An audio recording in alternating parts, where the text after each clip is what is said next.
মোহাম্মদ ইউনূস বা তার যে উপদেষ্টা মণ্ডলী তাদের কোনো প্রতিক্রিয়া কি পাওয়া গিয়েছে? কারণ তারা তো ডেকে পাঠিয়েছিলেন এলন মাস্ককে যে যদি তারা বাংলাদেশে আসেন তাহলে বৈঠক হবে, নানা রকম গতিবিধি নিয়ে আলোচনার জন্য তারা আমন্ত্রণ জানিয়েছিলেন।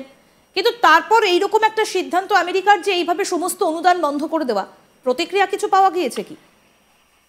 এটি তো সরকারের উপদেষ্টা পরিষদ থেকে নানাজন নানাভাবেই বলছেন। কেউ বলছেন যে ইলন মাস্ক ফোন করেছিলেন বাংলাদেশে ব্যবসা বাণিজ্যের জন্য, কেউ বলছে যে বাংলাদেশকে তারা স্থিতিশীল দেখতে চায়। তো দ্বিমুখিতা তাদের মধ্যে রয়েছে, কিন্তু তারা যা বলছে সেটার কোনো ভিত্তি নেই। যেমন ডোনাল্ড ট্রাম্পের প্রেস কনফারেন্স, যেটি যৌথ প্রেস কনফারেন্স ছিলেন দুই রাষ্ট্রপ্রধানের, নরেন্দ্র মোদী এবং ডোনাল্ড ট্রাম্পের যে প্রেস কনফারেন্স, সেখানে কিন্তু সাংবাদিকদের প্রশ্নের উত্তরের একটি পর্যায়ে ডোনাল্ড ট্রাম্প স্পষ্ট করে বলেছেন যে ভারত আমাদের বন্ধু, তারা দীর্ঘদিন যাবৎ বাংলাদেশকে দেখাশোনা করছে এবং তাদের অভিজ্ঞতা আছে। মানে উনি নরেন্দ্র মোদীজিকে স্পষ্ট করে উনাকে ইঙ্গিত করে বলেছেন যে উনি দেখাশোনা করেছেন, এবং উনি কিন্তু এই বিষয়ে স্পষ্ট করেছেন যে বাকিটা উনিই দেখবেন, বাংলাদেশের বিষয়টা উনিই দেখবেন। এবং আমরা কিন্তু কূটনৈতিক মারফত থেকে অনেক খবর পেয়েছি। তার মধ্যে উল্লেখযোগ্য একটি খবর হচ্ছে যে ট্রাম্প প্রশাসন বা ডোনাল্ড ট্রাম্প এই যে প্রেস কনফারেন্স, তার বাইরেই তো আগে দ্বিপাক্ষিক বৈঠক হয়েছে। সেখানে ভারত সরকারের পক্ষ থেকে স্পষ্ট করে বাংলাদেশের এই জানানো হয়েছে। এখানে জঙ্গিবাদ, নারীদের স্বাধীনতা বিরোধী কর্মকাণ্ড, এখানে সাংস্কৃতিক বাঙালি সংস্কৃতিকে ধ্বংস করার যে পায়তারা, এখানে রাজনৈতিক দলগুলোর প্রতি যে নির্যাতন নিপীড়ন, শেখ হাসিনাকে উৎখাত, এসব বিষয়ে নরেন্দ্র মোদী বলেছেন। এবং সীমান্তে পরিকল্পিতভাবে বাংলাদেশের জঙ্গিরা উত্তেজনা ছড়াচ্ছে, সেখানে আইসিস এর পতাকা নিয়ে মিছিল হচ্ছে, ধানমন্ডি 32 নম্বর ভেঙে দেওয়া হচ্ছে। এসব বিষয়ে ভারত সরকার তাদের উদ্বেগের কথা জানিয়েছে। তার প্রেক্ষিতে ডোনাল্ড ট্রাম্প নরেন্দ্র মোদীকে কিন্তু তার আগেই বলেছে যে আপনি বাংলাদেশটাকে ভালো বোঝেন, আপনার প্রতিবেশী, আপনার সীমান্ত রক্ষা করার জন্য যা করার আমরা করব, আপনি প্ল্যান করেন। আমরা একটু শোনাই দাদা, আপনি আমাদের সঙ্গে থাকুন, আমরা একটু শোনাই ডোনাল্ড ট্রাম্প কি বলেছিলেন নরেন্দ্র মোদীকে, শুনুন। President, what you would like to say about the Bangladesh issue, because we saw and it is evident that how the deep state of United States was involved to regime change during the Biden administration, and then Mohammad Yunus made Junior Soros also. So what is your point of view about the Bangladesh? And what is the role that the deep state played in the situation in Bangladesh? Well, there was no role for our deep state. It was this is something that the Prime Minister has been working on for a long time and has been worked on for hundreds of years, frankly. I've been reading about it. But I will leave Bangladesh to the Prime Minister. এই যে এই জায়গাটা যে আমি এই বাংলাদেশের ইস্যুটা prime minister Narendra মোদীর ওপরে ছেড়ে দিলাম, ডোনাল্ড ট্রাম্পের এই স্পষ্ট বার্তা, এটা কি বুঝতে পারছেন না এখনো পর্যন্ত মোহাম্মদ ইউনূস বা তার উপদেষ্টা মণ্ডলী?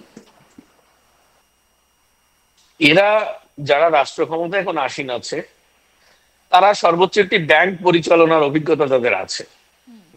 এবং এই উপদেষ্টা পরিষদ, তাদের আশেপাশে যারা এই উপদেষ্টাদের যারা কর্মকর্তা, ব্যক্তিগত কর্মকর্তা থেকে শুরু করে প্রধান উপদেষ্টার কার্যালয়ে যারা দায়িত্বশীল কর্মকর্তা, এরা সবাই গ্রামীণ ব্যাংকের চাকর বাকর, গ্রামীণ ব্যাংকেই চাকরি করত। এরা রাজনীতির সঙ্গেও ছিল না, এরা কূটনীতির সঙ্গেও ছিল না, দেশ পরিচালনা তো প্রশ্নই আসে না। তো তারা এই কূটনৈতিক বার্তা তারা বুঝতে পারবে, এটা মানে আমার কাছে মনে হয় না। তারা হচ্ছে জোর জবরদস্তি যা খুশি তাই বলার চেষ্টা করছে বাংলাদেশে। কিন্তু দেখো, বাংলাদেশের সবচেয়ে গুরুত্বপূর্ণ প্রতিবেশী হচ্ছে ভারত, এবং বাংলাদেশের স্বাধীনতা থেকে শুরু করে আজ অব্দি বাংলাদেশের ডেভেলপমেন্টের যতটুকু হয়েছে সেটা কিন্তু ভারতের পাশাপাশি থাকার কারণেই হয়েছে। এবং দেখো, 1971 সালে বাংলাদেশে যে মুক্তিযুদ্ধটি হয়েছে, সেটাতে কিন্তু ভারত সক্রিয়ভাবে মুক্তিযুদ্ধে অংশ নিয়েছে পাকিস্তানের বিরুদ্ধে, এবং বাংলাদেশের 30 লক্ষ শহীদ হয়েছেন মানুষ, যাদেরকে নৃশংসভাবে হত্যা করা হয়েছে, 2 লক্ষ মা বোনের ইজ্জত লুণ্ঠন করা হয়েছে। সেই যারা করেছে সেই পাকিস্তান, তারা এখন বিশ্বে একটি সন্ত্রাসী রাষ্ট্র হিসেবে প্রতিষ্ঠিত। তারা ভিক্ষাবৃত্তি করে খাচ্ছে, তাদের ইকোনমিক্যাল অবস্থা এত খারাপ, এত ভয়াবহ খারাপ, যেটা কল্পনা করা যাচ্ছে না। তো তারা আবার বাংলাদেশের পিঠে সওয়ার হয়েছে।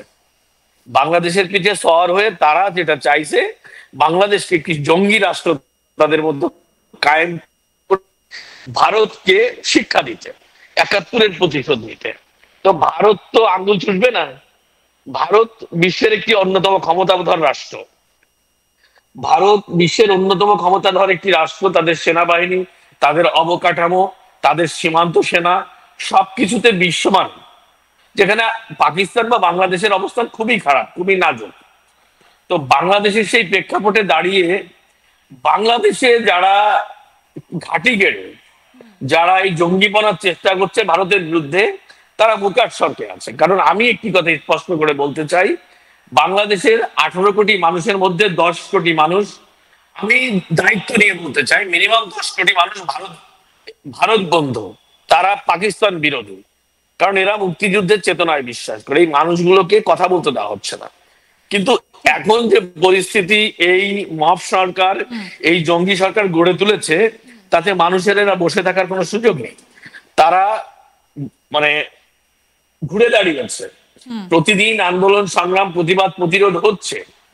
এরা বুঝে গেছে যে এই ছাত্র জনতার নাম করে একটি জঙ্গি রাষ্ট্র প্রতিষ্ঠা করা হচ্ছে বাংলাদেশে। বাংলাদেশে ৫ আগস্টের পর, জঙ্গি হামলার পর, যখন ডোনাল্ড ট্রাম্প নভেম্বরে নির্বাচিত হন, তখন থেকেই কিন্তু একটি আলোচনা ছিল যে বাংলাদেশের বিষয়ে ভারত আমেরিকাকে অবহিত করবে এবং আমেরিকার সাহায্য সহযোগিতা নিয়ে বাংলাদেশের বিষয়ে তারা ডিসিশন মেক করবে।